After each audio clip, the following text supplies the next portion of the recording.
Olá pessoal, estamos de volta para falarmos sobre o empregado doméstico e eu quero dar início aqui ao ponto 4. Então, sou o Daniel Santos da Confirp e vamos começar falando um pouco mais sobre os empregados domésticos. Então, falando hoje sobre o trabalho em regime de tempo parcial, considera-se trabalho em regime de tempo parcial aquele cuja a duração não exceda 25 horas semanais. Então, se você tem uma necessidade aí de ter um empregado doméstico, mas não por tempo integral, a legislação hoje do doméstico ele estabelece que você pode fazer uma contratação por um período menor, né, o chamado trabalho em regime parcial, limitado a 25 horas semanais.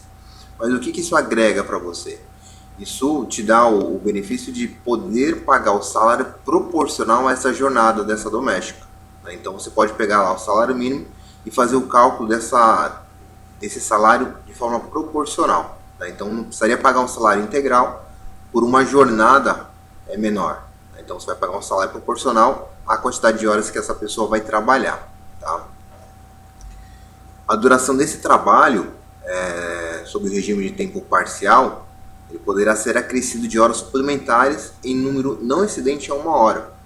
Então, o seu trabalhador temporário, seu trabalhador aí de tempo parcial, ele também pode fazer horas extras, mas desde que não exceda a 1 hora diária. Tá? Aqueles de jornada normal podem fazer hora extra, mas não podem exceder as 2 horas. No caso do trabalho de tempo parcial, não pode exceder a 1 hora diária. Tá? Vamos falar também sobre o adicional de viagem. Já comentei em alguns vídeos anteriores sobre o adicional de viagem, que é quando o empregado, normalmente a babá, segue lá os seus empregadores em uma determinada viagem. Né? Então vai o empregado doméstico com o empregador e acompanha os seus patrões nessa viagem. Então só por essa situação, esse empregado ele faz jus ao recebimento de um adicional chamado adicional de viagem de 25% do seu salário. Tá? Então isso não tem nada a ver com as despesas de hospedagem, alimentação, transporte. É simplesmente por ela estar acompanhando seus patrões nessas viagens. Então ela já recebe o adicional de 25%. Né? Então, o que eu digo aqui? As horas excedidas pelo empregado durante viagens com a família do empregador poderão ser compensadas após o término da viagem. Ou seja, nesse período de viagem houve as horas extras, né? As horas que excederam a jornada normal de trabalho dessa doméstica. Então, essas horas elas podem ser controladas e compensadas posteriormente. Tá? A remuneração será crescida em 25%, como eu falei, e o empregador não poderá descontar dessa despesa com alimentação, transporte e hospedagem. Então, essa despesa é por conta do empregador. Tá? Então, a empregada ela recebe os 25% de adicional de viagem direto, sem desconto nenhum. O acompanhamento do empregador pelo empregado em viagem será condicionada à prévia existência de acordo escrito entre as partes. Então, para existir, para essa doméstica acompanhar o empregador na viagem, já tem que existir previamente em contrato essa situação. Né? Então, ou seja, a empregada ela concordou em momentos de viagem acompanhar seus patrões. E nesse acompanhamento ela recebe o adicional de viagem e todas as despesas paga e quitada pelo seu empregador. Tá? O que entrou mais de novo aí na legislação da empregada doméstica? O salário família.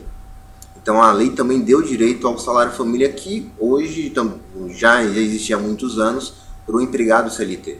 Então aquele empregado que tem o seu salário de até R$ 806,80, ele ganha aí por filho R$ 41,37.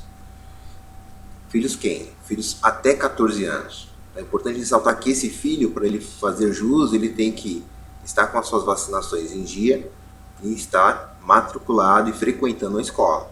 Tá? Ou também até 14 anos. Então, é importante ressaltar que os inválidos não têm data limite. Então, ele vai receber sempre esse valor de salário família. E ainda tem uma outra situação. Quem ganha acima de 1.270, acima de R$ 806, na verdade, né, 80 centavos, até R$ 1.212,64, O salário família é de R$ 29,16 por filho. Então, para quem ganha até R$ 806,80, o salário família é de R$ 41,87. E para quem ganha até R$ 1.212,64, tem um salário família de R$ 29,16. Tá? Então, esses valores aí são valores atualizados a partir de janeiro de 2016. E cabe aí a pesquisa, a consulta periodicamente para ver se esses valores não foram reajustados.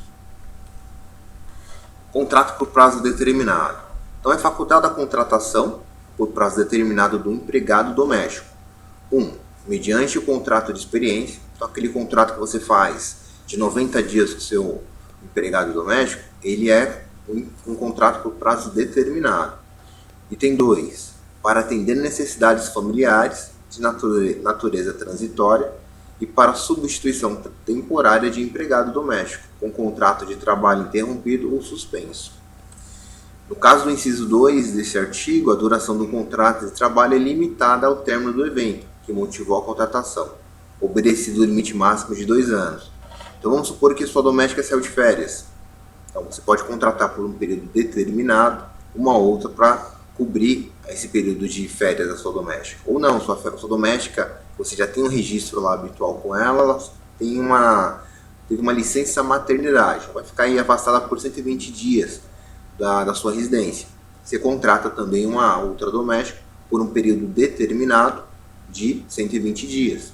Né? Mas pode ocorrer que essa doméstica que você tinha, que está de licença maternidade, por algum motivo, por algum problema, precisou ainda se afastar por um período maior.